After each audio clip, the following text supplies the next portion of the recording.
Hey everybody, welcome back. In this video, we're going to be going over how I use gear for a puppy when we're starting to do outside walks. We're going to go over how to ideally set up your dog's equipment so that way we're not creating more work later on in life and we're creating a very clear system that allows our dog to know exactly what our expectations are for them on the walk. All right guys, so what Buddy's wearing right now is super simple. He's got his harness on that goes over his shoulders and around his chest here, properly fitting.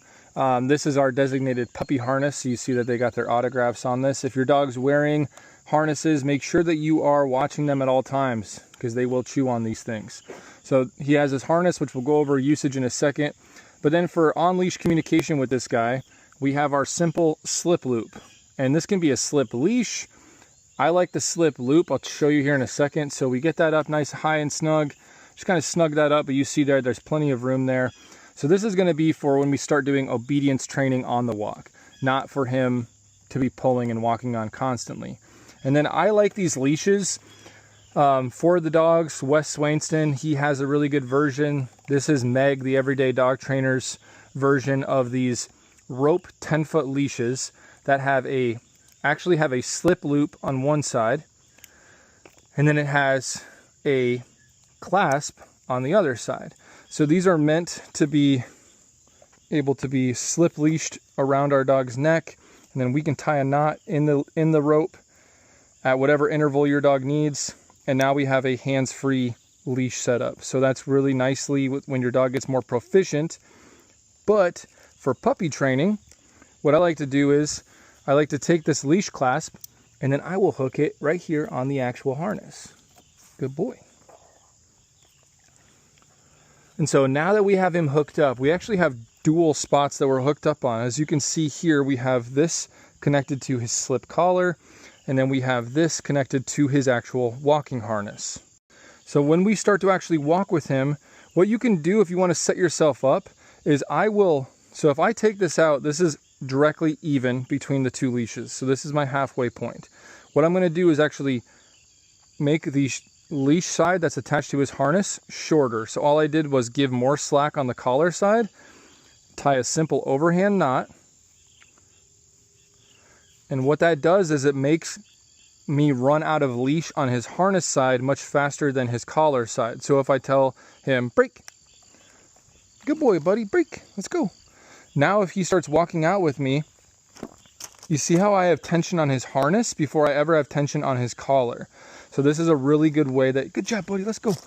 Come on, buddy boy. So now as he starts going off and we start exploring, or we're doing the majority of our walk, he can do so safely and effectively with that harness pressure, and nothing is ever affecting his collar. Nothing is ever giving him pressure on his neck. Now, if he starts to grab things he's not supposed to like this, I can increase pressure on the slip leash. Yes. Getting him to sit, getting him to focus on me. And then I go back to break on the harness itself. And now we're creating a confident environment for our puppy to be pulling on constantly that is not going to impede his neck. It's not going to, hurt him physically. It's not, the key part with this though is I'm not worried about it hurting him. The slip leashes won't hurt this puppy. But what it will do is, if you get your dog used to pulling on a leash pressure like this, like let's just say he's going out and he's pulling through that, right? I'm all on slip leash right now. He's still pulling through that pressure. Your puppy is developing bad habits of pulling around when he's feeling pressure around his slip collar. What I want my puppy to be used to is when there's pressure through the harness, you can pull. That's your green light to pull, pull, pull.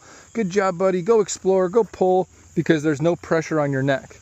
Now, as my dog gets better with the heel work and the leash work, if they feel any tension in this leash, I want them, to be trained to follow it.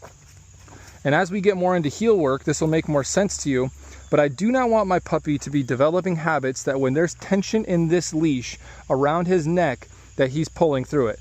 If he feels tension, he should be coming back just like he just did. He should be turning around to follow it. Now, if there's tension in the harness, that's okay, buddy. Go pull through that sucker all day long. So right now I have no pressure on the slip. He's pulling all harness. and he's allowed to go explore, go pull me around, go sniff things. This is completely fine when he's on a harness. So this is the dual system that I prefer because it's so clear. Buddy, come. Yes, to our puppies. It's so clear to our puppies that when we're pulling on this, come. Yes, good boy. That they have to yield to it and come back to me, or adjust whatever direction I'm giving them.